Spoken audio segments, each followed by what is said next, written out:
Welcome to the Non-Essential Podcast. I'm Steve Gibson. I'm Ben Matlock. Yes, you are. Or at least that's what you've been saying. I'm Ben Matlock, and you're not. I've never had that brag in my life. I was going to say, wouldn't it be nice to have the kind of life where you could brag about being you? I do not. Yeah. I've never pulled that off successfully. I've been tempted a couple times to try that, like, don't you know who I am thing, only because it's hilarious, because nobody should know who I am. Yeah. Like, if I was actually famous and I ever said that to somebody, shoot me, because it's really douchey if, like, you could actually back it up. But it's very funny if, like, you're like, do you have any idea who you're talking to? It's like, after the show, I'm going to go out and speed until I get pulled over just so that I can tell the cop, don't you know who I am? Now that I'm not doing like a customer service job anymore, I just really, like, I feel it's like a stab in my side every time I think about all the shit I should have said to customers. And that's one of them. The moment, like, you complain, it's just like, do you have any idea who the fuck you're talking to? And the best part with that, like you said, you can't do it if you are famous or in like a position of power, because it's the most douchey thing. But if you're not, then you almost have to say it, but don't ever qualify it. Like in the argument, don't go on to explain. Just be like, don't you know who the fuck I am? And then just walk away so that they're going like, who the fuck was that? It would be good for me because it was like, it wasn't like a real position of authority. It was just like, I'm fourth string PIC. You can't talk to me like this. But if you say just don't you know who I am and walk away, that just leaves them wondering who you are and assuming that you must be somebody. So I like it. My new goal for the week is, like, I always wanted to deal with a customer, because when you do that job, and I feel like everybody should have to do a customer service job in their life for it, like, instead of like, you know, some countries you have to go be in the military for a year or whatever. I think you should have to work in a grocery store or a restaurant or some shit, because it tells you how to interact with people. Right. But I also really want to be just like, you know, as soon as they start talking and just like, bitch, hold your thought. Okay. I'm on the phone. Yeah. I kind of want to do that now to somebody, but not in a position where you're arguing. Like, for instance, we just ordered pizza for dinner. Right. I want it to be like when they start their order. Like, just have your waiter be like, hey, shut the fuck up for a second. All right, I'm still writing down the drinks. So how to be an entertaining douchebag. How to be a dick in your minimum wage career. And don't forget to film it and put it on TikTok. You'll be famous. And blow up. Or do what I did. Do the job quietly and miserably and do this podcast on the side. That's the thing is I kind of really like your service industry conscription idea. Yeah. But you kind of have to have it in there. It's like a year or two. But if you get fired, that starts over. Like, otherwise you could just intentionally be a dick and get fired and you don't learn anything. Like, we need these people to but I've worked with so many people who are like, if you work at a big enough chain, like whether it's a restaurant or store or whatever, it is almost impossible to get fucking fired. It's amazing the shit you can get away with. When I worked at a grocery store, that was just fuck off to the, like, hey, hang out in the bathroom and watch people do heroin. Well, I'm just and it's been too long, 25 plus years since I did. But when I worked at a grocery store, yeah, you're right. You could do almost anything. You could probably stab a customer and they would just give you a stern talking to. But if you stole a candy bar and took it on your lunch break, you were fired on the spot. Right. Like, yeah. No tolerance there. But if I have to work another person's shift 5 times a week, then they get a letter of warning. You know, right? It's just bullshit. It was funny, like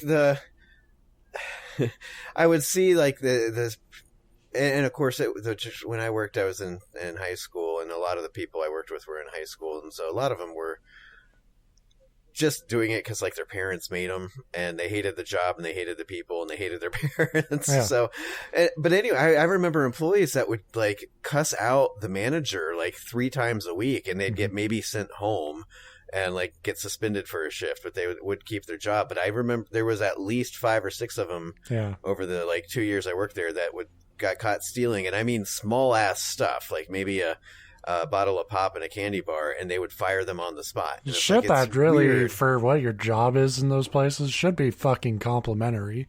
You should get a free soda every day. It was always like they were going on break and they grabbed a candy bar and got caught, and it's like, that's not tolerable. You can cuss me out in front of all these customers, though. That's a wage. It's like, it's such horseshit. But I think it made it really dumb when like.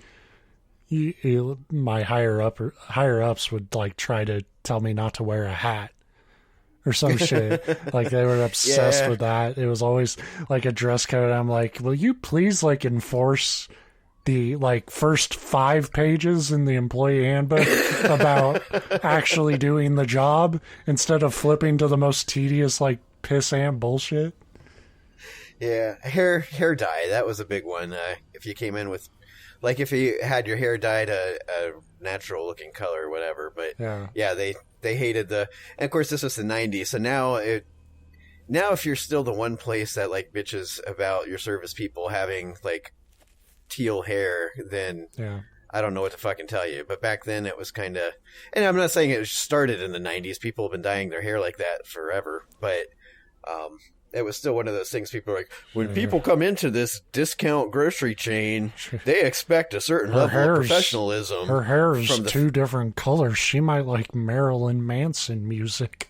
It was always shit like that. But they wouldn't fire you for that. They'd argue with you endlessly. Yeah, I would just be like, it's my real hair color. It changes every day. I don't know what to do. Yeah, I've seen the doctor about it. And there's no cure, I'm afraid. I'm basically Goku.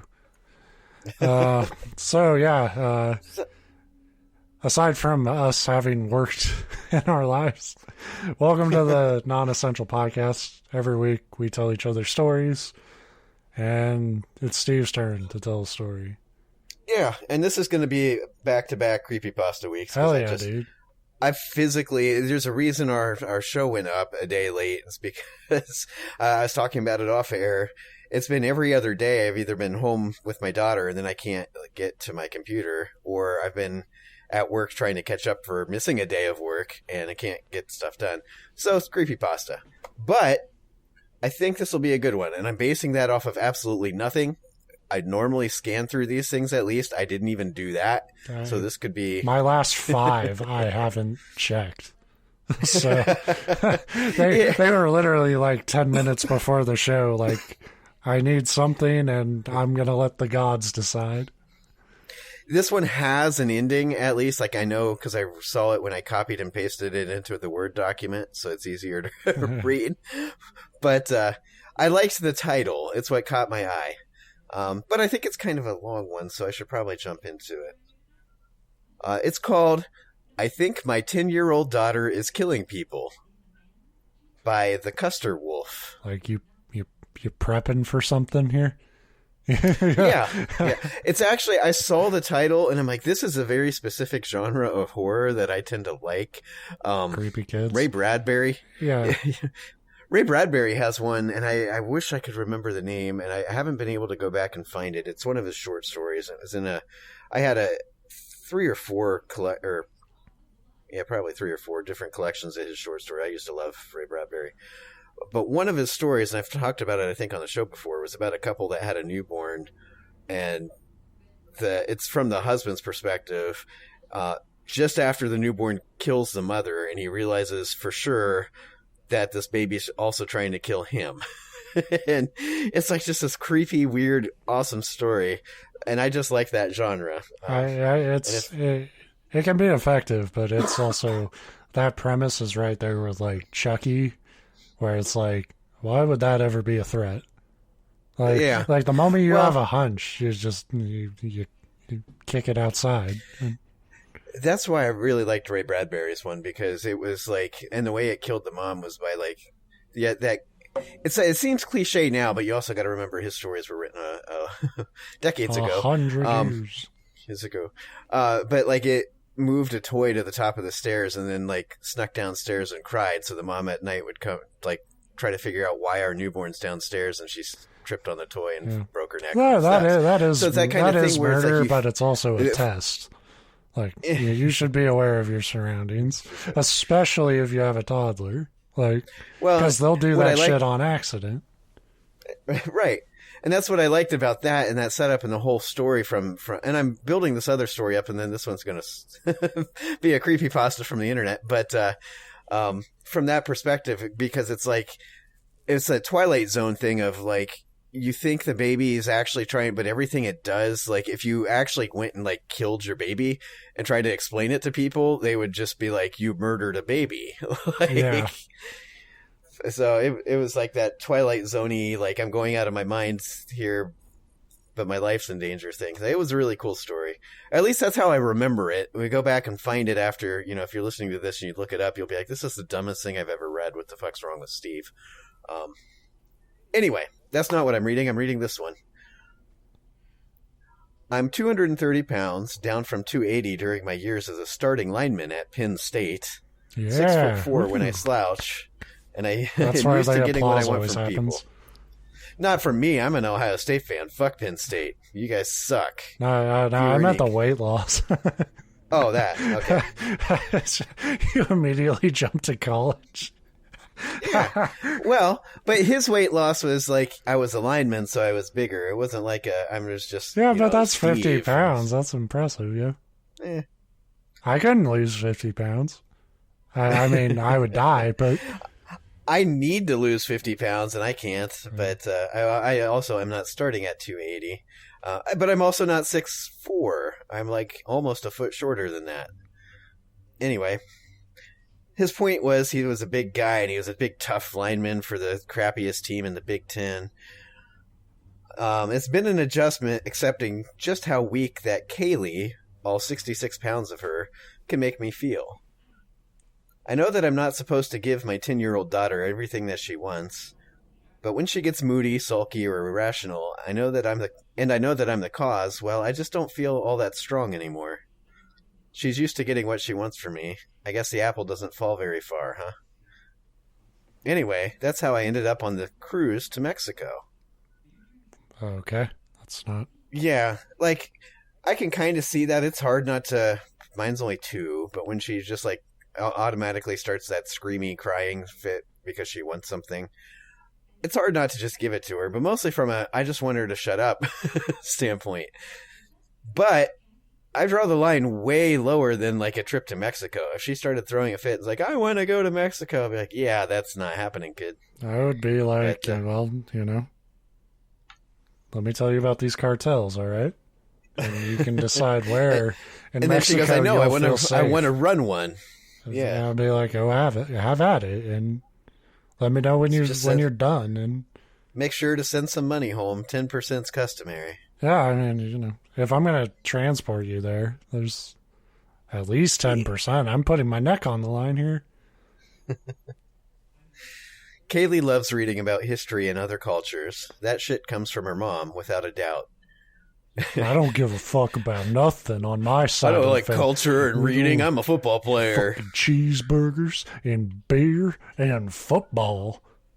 If I was a smart fella, I wouldn't have gone to Penn State. I'm going to make this whole episode about... You must have got that from your dumbass smart mother. Reading was something that I only ever did out of necessity, but she tore through books about Aztec, Olmec, and Mayan cultures faster than I could figure out how to pronounce the titles. That's fair. Some of those titles are tough. Yeah. She researched the cruise herself and even made a fucking spreadsheet about the prices and excursions. I mean, at this point, if she's 10 and she's doing all this, make her a vacation plan. What does she need you there for? Yeah, or school. She's ready to move out, yeah. She asked to take a family trip. I said no, and we booked it shortly after She asked again, and here we are. Right. I'm used to feeling strong. Nothing made me feel weaker than the times when Kaylee was hurting. The night terrors when she was 5 left no memory with her, but I'll admit that I cried when I didn't know what to do when she woke up screaming. When she fell out of a tree at age 8, I started a precedent of buying her anything she wanted.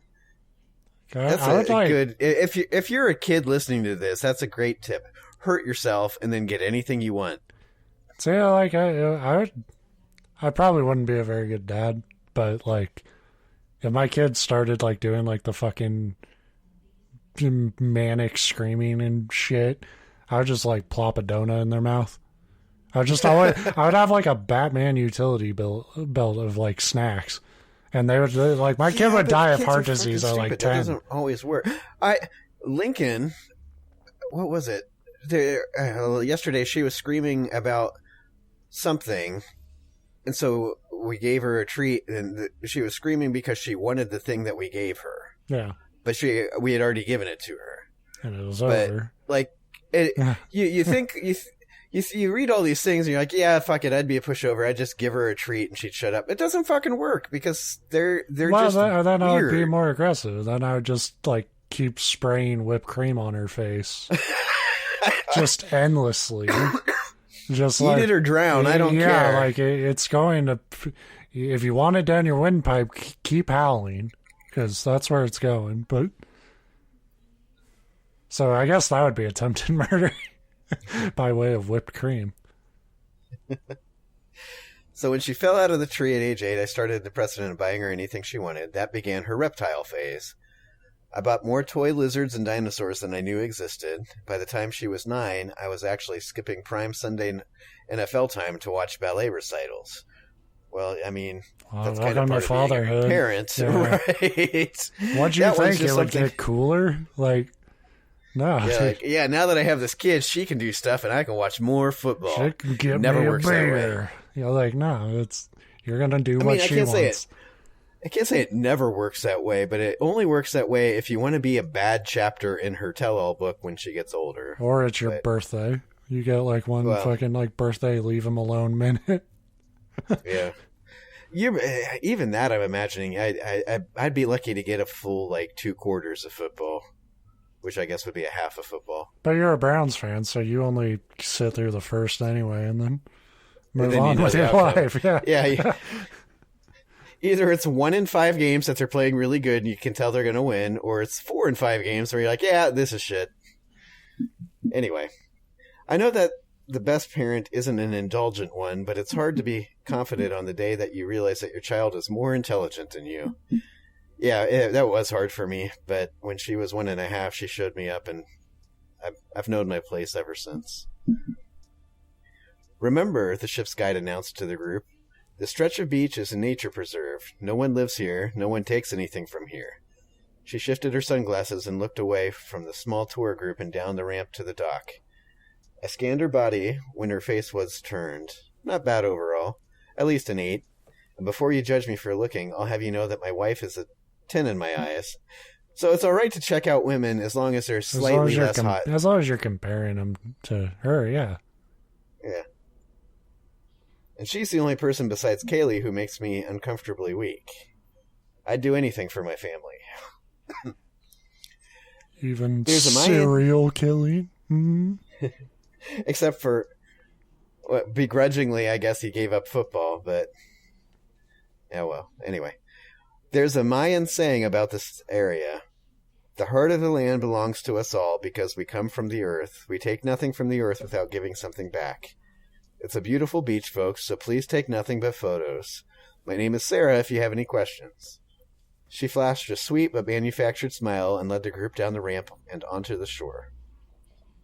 Look, Daddy, it's a heart. Kaylee squinted in the bright daylight spider pink sunglasses and handed me a warm piece of obsidian. Can I have it? Fashion under a knife.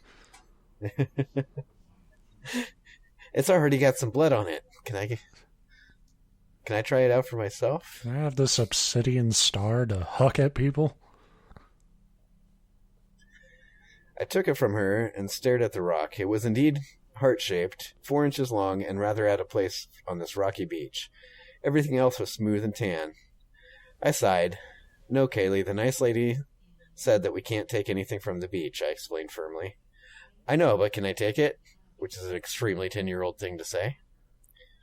I mean, I respect it, because they're like, who the fuck is she?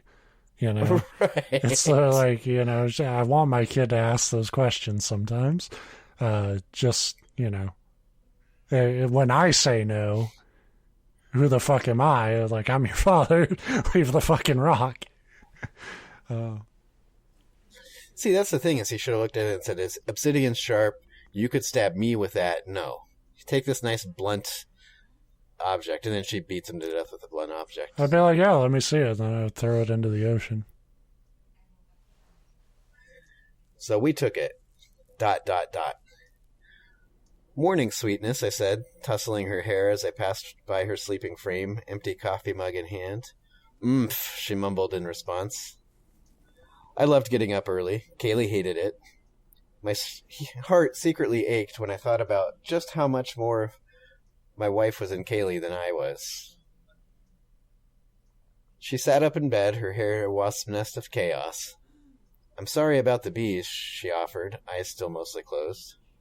What's that now? I asked, pouring my cup of coffee. Her eyes didn't move. When I found the giant bees, I wanted to look at them because I didn't know that they could be so big. You told me to get away because it wasn't safe. Then I laughed at you, and you yelled at me. I'm sorry I laughed. They all yelled at me. She blinked and looked around blearily. Well, maybe it was a dream. I looked at her with mild concern. Heavy sleeper that she was, Kaylee rarely talked about remembering any of her dreams. Even the night terrors didn't leave an impact on her, and she never had any recollection of them the following morning. Come on, sweet thing, I responded. What the fuck are these nicknames for your kid? I don't know. They're kind of creepy to me, but... Come on, Butterscotch. Come on, Honeycup. It's the shit I, like, mockingly call my dog when I'm trying to get her fat ass to go outside. I'm picturing, like, you with an elderly neighbor that can't, like, never sees out the window, and they think that you're talking to a girlfriend or something. Like, man, that guy's such an ass. Yeah, I would call my girlfriend Puff Ass. I actually would. I would be that. Just like my Henry used to call me. Old Puff Ass. Come on, Puff Ass. Come on. Let's get out of bed. We're set to go scuba diving today. I tried and failed to ignore the memory of the buzzing sound that had woken me the night before. I couldn't ignore what happened the next night. Kaylee had been reading some books about the native species of southwestern Mexico. Those books had led to insect searches about different animals.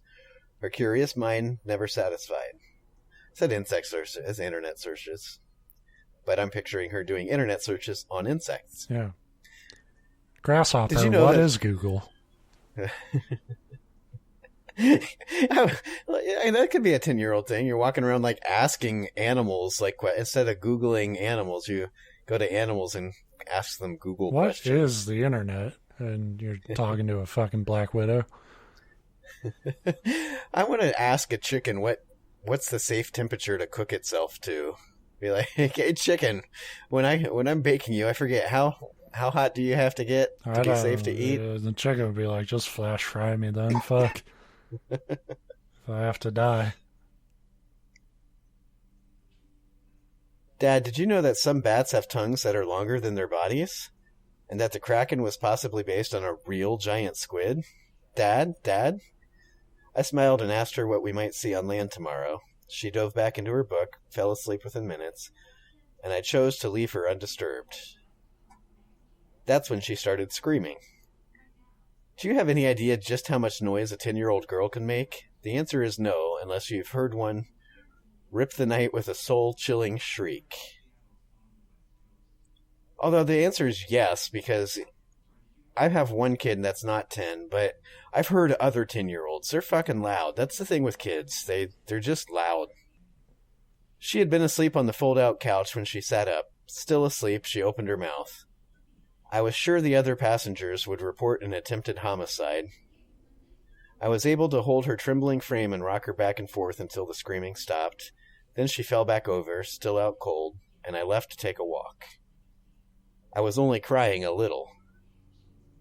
It was well after midnight, and most people were back in their bunks. My wandering took me to a remote passage near the stern of the ship. The lighting was dim, with weak lamps spaced at 15-foot intervals and darkness in the gaps between. In retrospect, I think that it was near the crew's quarters, but my aimless wandering had no apparent destination.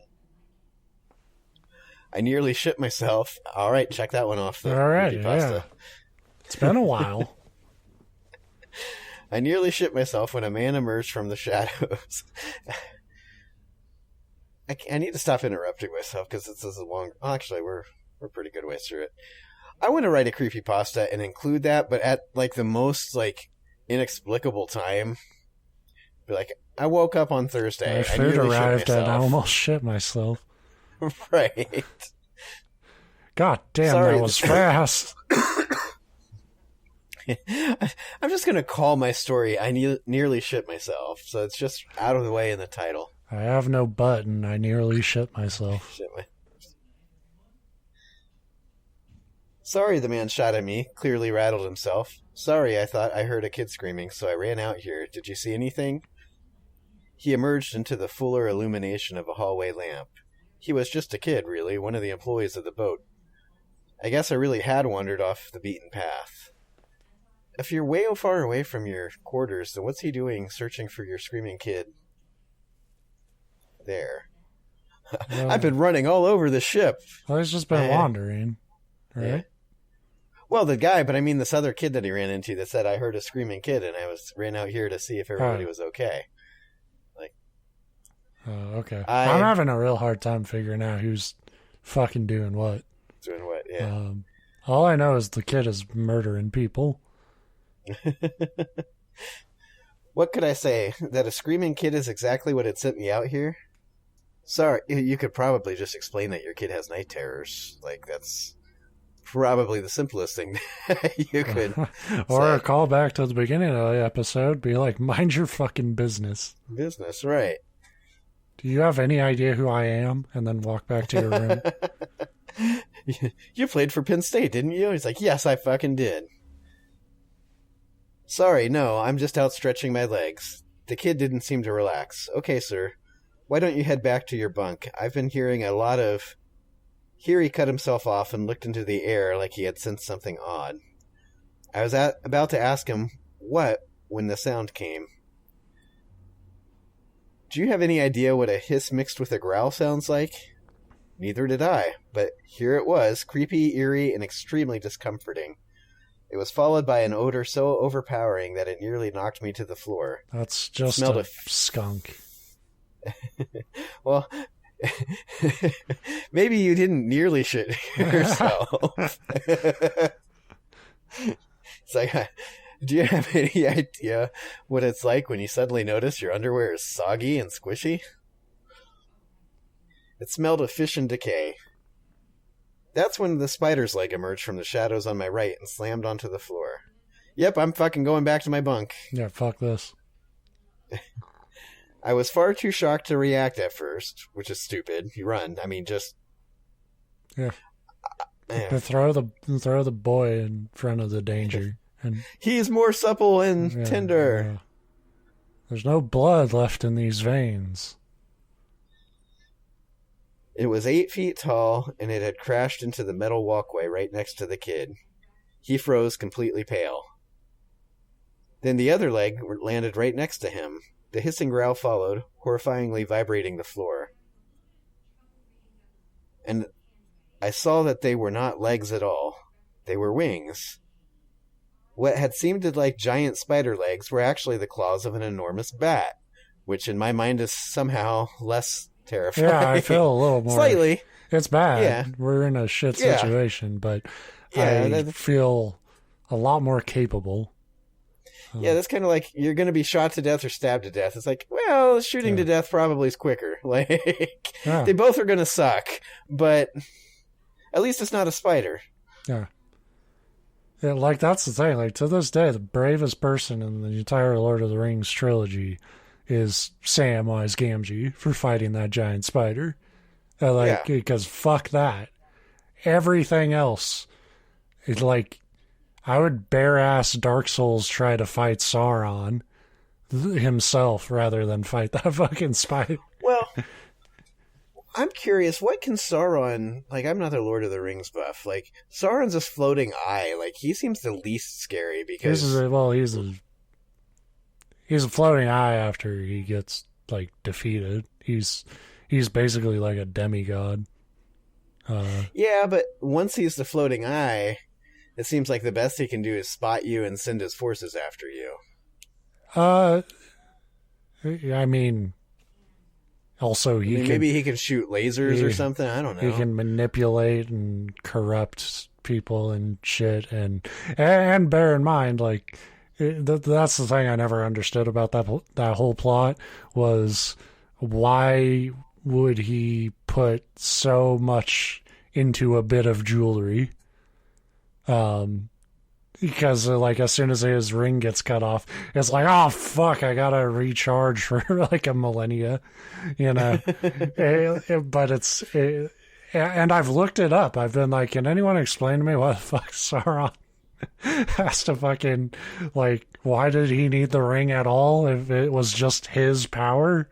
And all they say is, like, well, he wanted to control the other rings. But he made the other rings. So, again, what the fuck?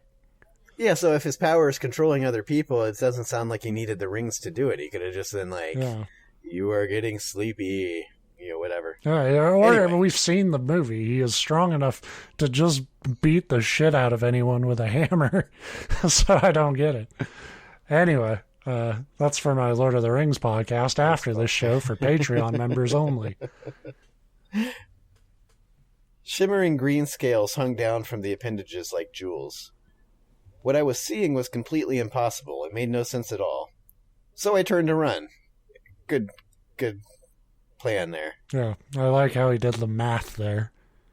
Bat, jewels. It's like, if I can explain this, I'll stand here a little longer. Nope, can't. Gotta go. Yeah. To be fair, that's always like something I've kind of struggled with like monster creepypastas. Is like, how often do you really like, if something was scary, like, how much detail do you really get out of it? You know? That's why I always like the stories where it was kind of vague, because that's believable to me. The moment you pick up something's a threat, I don't care if it's, you know, a fucking Cthulhu monster or a bobcat. You're running before you can really pick it apart. That's why you're dead, Ben. You can't turn your back to the bobcat. You gotta stand tall and go roar. That's actually true. It is. You turn around, you're fucked. But yeah, I've only had to test that once when a couple of very hungry-looking wild dogs came across. I think I've told the story before. They were chasing a deer. I was out hiking by myself, and the deer comes running by. Then a couple of hungry dogs came by that were chasing it, and they saw me and they stopped and were like looking at me and looking at the direction the deer went and looking at me, and it's like, well, I have nothing to defend myself, but I knew not to turn around or try to run. I just kind of stood my ground, and they decided, like, yeah, we want the deer, and they went off.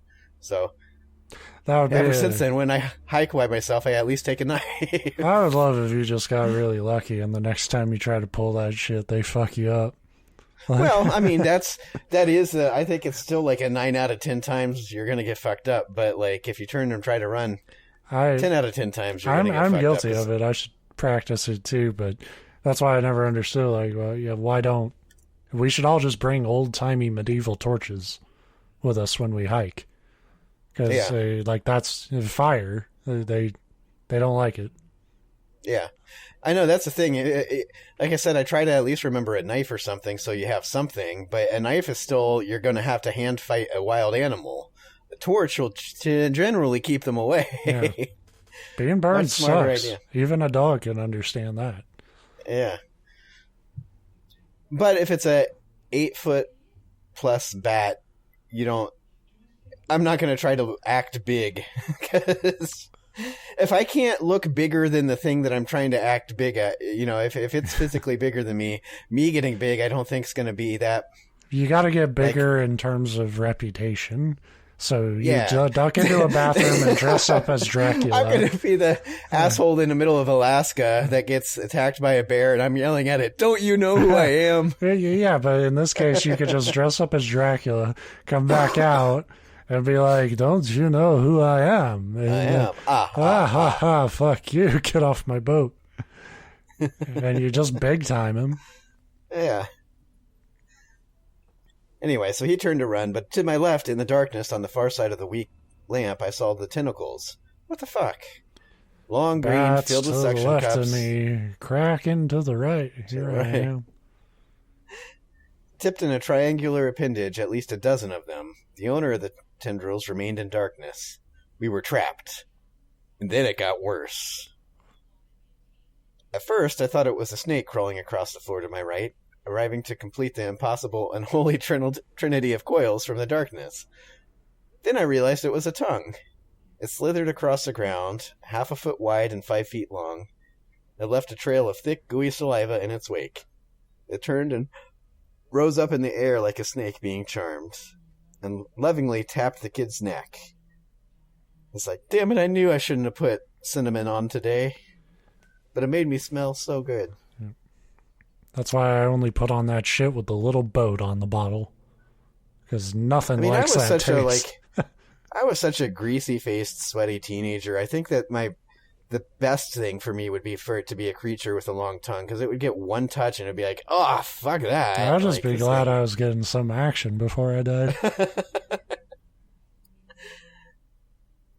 The snake was an 8 compared to my wife's 10 tentacles. yeah,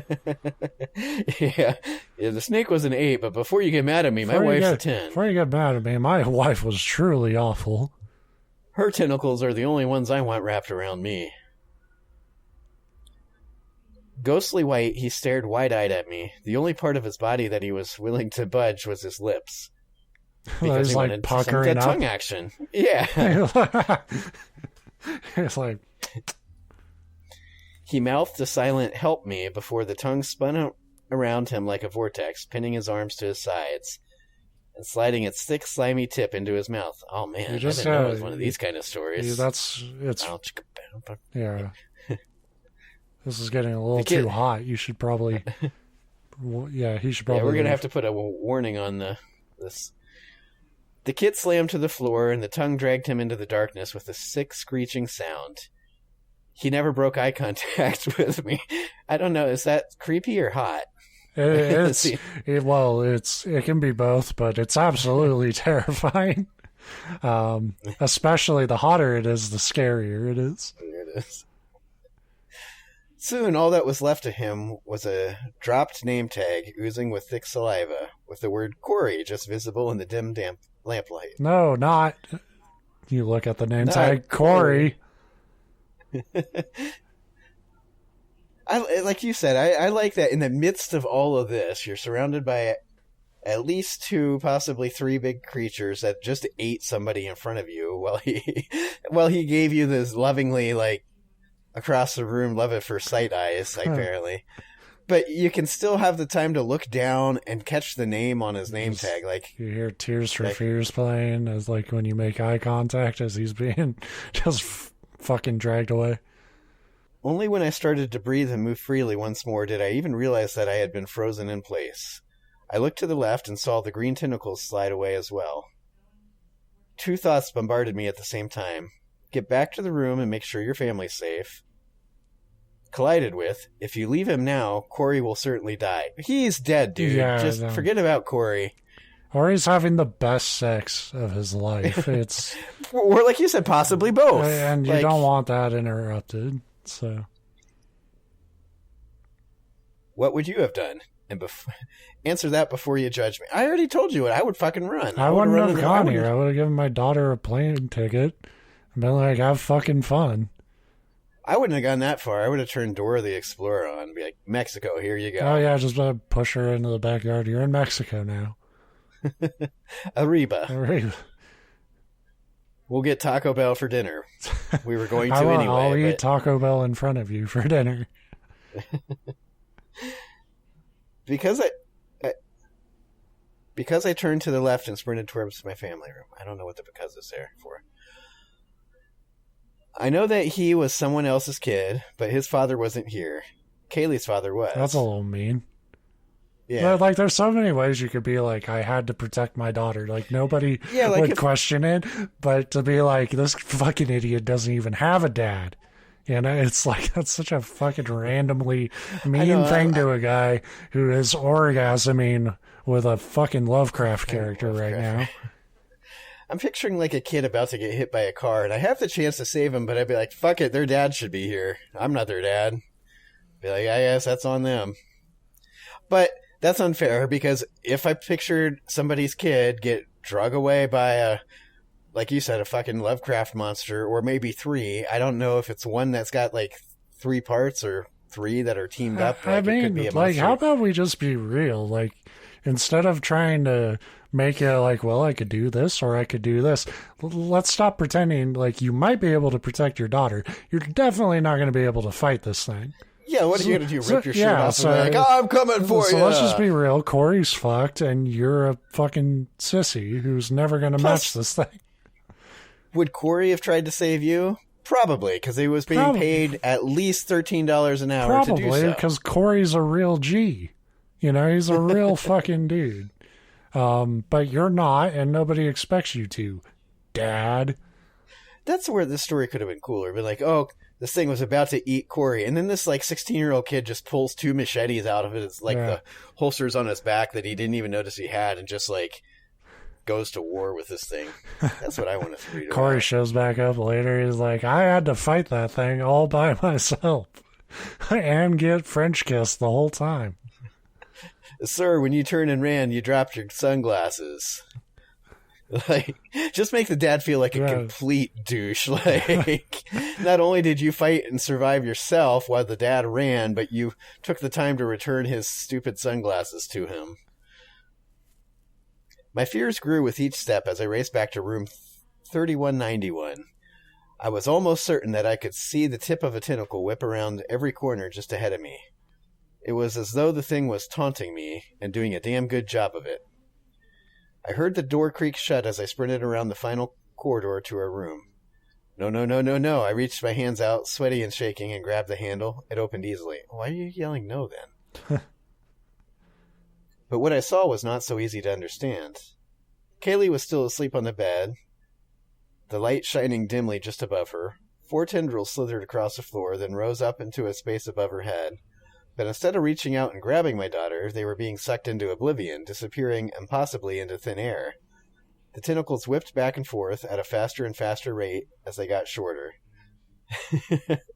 I'm picturing that as like a comedy way, though. It's just like woo, woo, woo, woo, woo, woo, woo. In the same way that the end of a piece of spaghetti vibrates electrically before the tip is finally sucked up. I eat my spaghetti like a civilized person and don't suck it up one strand at a time, but whatever, I get what you mean. Yeah, I mean, you know, some people are trying to do a Lady and the Tramp thing on their own. The rest of us are trying to have dinner. I like the thought of like a 6'4" ex-football player trying to look seductive to some woman he's out on a date by like slurping up a piece of spaghetti. Like that is like top 5 foods that's like impossible to be like remotely attractive as you eat it. Yeah. Yeah, Italian places are like one of the top like date destinations. I don't fucking get it. I Humans mean, are stupid. It's always been a running joke with my friends about how like conversational and like affable I can be at a restaurant. Like I've chatted up waitresses and shit, and then the food showed up, and it just fell apart. Like I just completely shut down and just like a python. I'm just digesting and like check. Yeah, it's just so sad. But honestly, if you're anything like me, that's exactly what I need for a date. It's like you talk enough to be engaging and they likable at the beginning, and then something shuts you the fuck up before you like ruin it by saying something stupid. Yeah, like that's the thing. Because if I keep talking, I'm going to fuck it up. Any dinner date, I have to insist that you order something like you actually want to eat. You know, it's just something that you can actually enjoy. If you just get a salad, none of us are going to leave here like with a good time. At least this way you can get a meal you like. Because the conversation's over as soon as dinner shows up. And I'm drowning in pasta sauce. In a sudden moment, the tips were all pulled in and disappeared as Kaylee opened her eyes and sat up. She stared at me sleepily. Dad, I had a really bad dream. Okay. My mouth tastes like Corey. Anyway, that was last night. This morning we woke up to the ship buzzing with rumors. One of the employees seems to have disappeared. Nothing has been confirmed for certain. But I don't need confirmation. My daughter accidentally killed someone, and I intentionally let it happen. You didn't fucking let shit happen. What were you going to do? I mean, you can't say intentionally if you didn't, know until it was over. Intentionally be like, me and Corey had a clear escape plan, but I blocked his path just to see what would happen. Now that's intentionally. Yeah, I wanted my fucking kid to eat, I figured I wouldn't have to pay for the ridiculous buffet prices in the morning if she was full of Corey. Yeah. I'd love it if it was just Corey who got it. Nobody else had to die. Just one really unlucky boat fucker. Yeah. So nothing can change what happened. Nothing. That's the spirit. But for now, I'm trapped on the ship in the middle of the Caribbean, and I'm terrified about what's going to happen next. Thank God murder detectives don't take that same approach. They're dead. Nothing we can do. Although we've done stories where they've been pretty close to that. Maybe start, having his daughter watch the lottery, drawing before she goes to bed instead of reading about horrifying creatures. I don't know. There's a lot of things you could try. I feel like at this, once it's at this point where it's okay, clearly she's either a horror herself or she's connected to some fucking otherworldly horrors.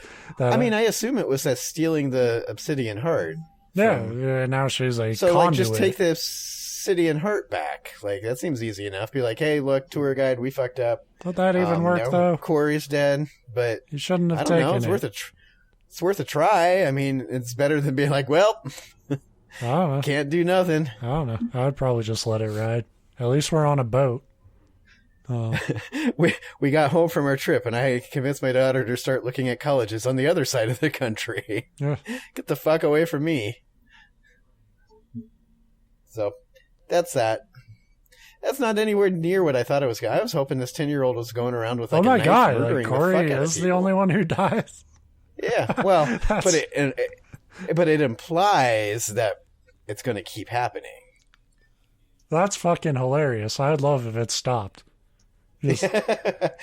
Yeah. Turns out it had nothing to do with his daughter or the obsidian heart or anything. It was just what if it was the wife? It wasn't. Who I like that the wife was just you seen the fucking rockin' bod on his wife? She wouldn't do that. She's a 10. Yeah, she'd never make out with Corey. He was only a 7. Yeah, Corey was just some fucking punk ass. I like the idea that this guy is in fatherhood. It doesn't say what age, but that he still walks around with that everybody's a number thing. That person's a solid 8. But to be fair, people still think video game review scores mean something. So yeah, fuck. If you can label something with a number and not have to think about it, you will. People will. That's what's funny is I would be the worst kind of chauvinist this way, because you remember how many discussions me and you had about different scoring systems and whether we should do them and how we should do them. I'd be is this person out of 10 or should I go out of 100? Maybe a letter grade? Yeah. And I'd be having this debate out loud as this woman walks up and punches me in the throat. Yeah. People have really convoluted systems. Some have it's just a 1 out of 10 thing for judging people's looks. Other people have different 1 out of 10 brackets, so you can be a really good looking all right person. But You know, I don't like any of that shit because I'm at the bottom, no matter how you dice it. So I don't like it. Right. And I don't approve. When I was single, my whole dating life hinged on the idea that the class system was not really true. Because if it was, I would have been single forever. Yeah. But, although now I'm really enjoying, like, I want to write a book or a movie where a critic is trying to date and he's trying to explain to a woman why calling her a 6 out of 10 is still actually pretty good. Like, so it's like, if you think about the vast population, the average score is 4. Right. Yeah. I don't think it would work. But anyway, so yeah. Lesson is if you have a 10-year-old, don't give her anything she wants. She might eat Corey. Yeah.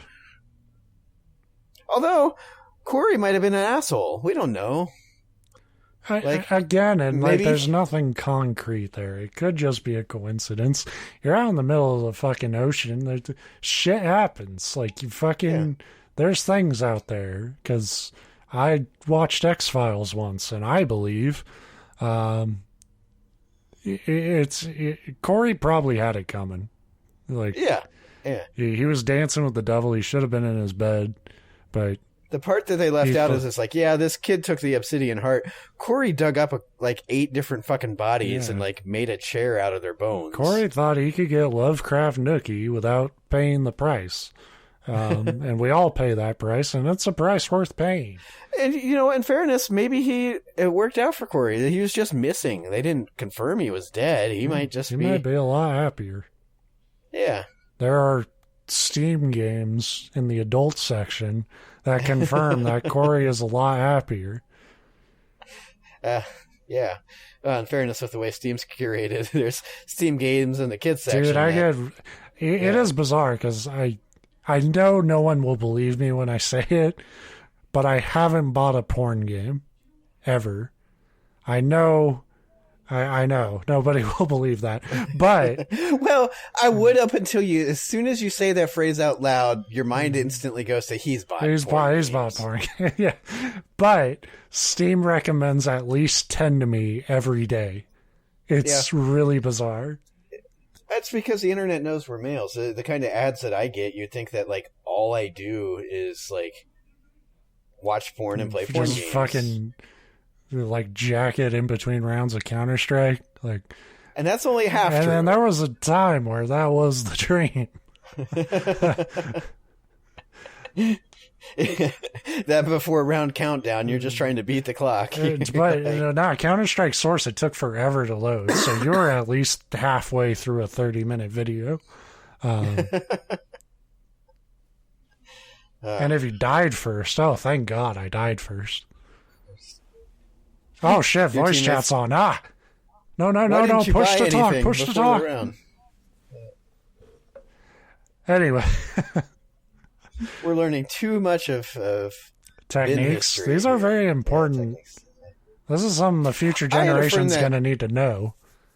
I had a friend that used to do push-ups between rounds and stuff to get in shape. So yours is a similar concept and probably a lot more enjoyable than push-ups suck. How'd those push-ups help him out? I used to do push-ups and they didn't fucking work. He's a firefighter now, and they worked out pretty well for him. Why is that good? Well, because I don't know. He makes a lot more money than I do. Okay, but I get to crank it. Right. In fairness, you can make even more money in that field if you choose to pursue it. I mean, but I get to jack off as much as I want. As you're trying to compare lives. I want to go to a fancy banquet or something. I was thinking your high school reunion. Yeah. So what do you do? A jacket? Jack off mostly. Sometimes I play video games. I jack off and the video game just load while I do it. Yeah.